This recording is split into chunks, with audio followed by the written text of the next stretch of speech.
சற்று முன்பு வரலாற்று சிறப்புமிக்க தீர்ப்பை நமது தமிழ்நாடு அரசு பெற்றுள்ளது.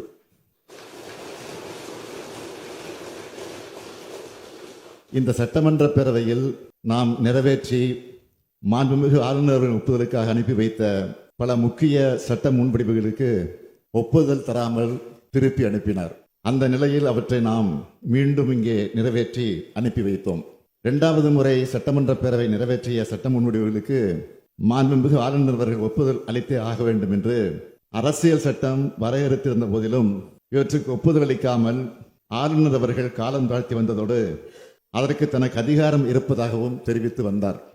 இதனை எதிர்த்து தமிழ்நாடு அரசு மாண்புமை உச்சநீதிமன்றத்தில் வழக்கு தொடுத்ததில் தமிழ்நாடு அரசின் வாதத்தில் இருந்த நியாயத்தை ஏற்று மாண்புமிகு ஆளுநர் அவர்கள் நிறுத்தி வைத்திருந்தது சட்டவிரோதமானது என்றும்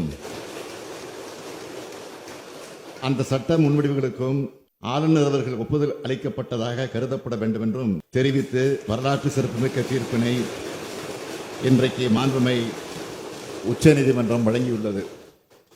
இந்த தீர்ப்பு தமிழ்நாட்டுக்கு மட்டுமின்றி இந்தியாவில் உள்ள அனைத்து மாநில அரசுகளுக்கும் கிடைத்த மாபெரும் வெற்றியாகும்.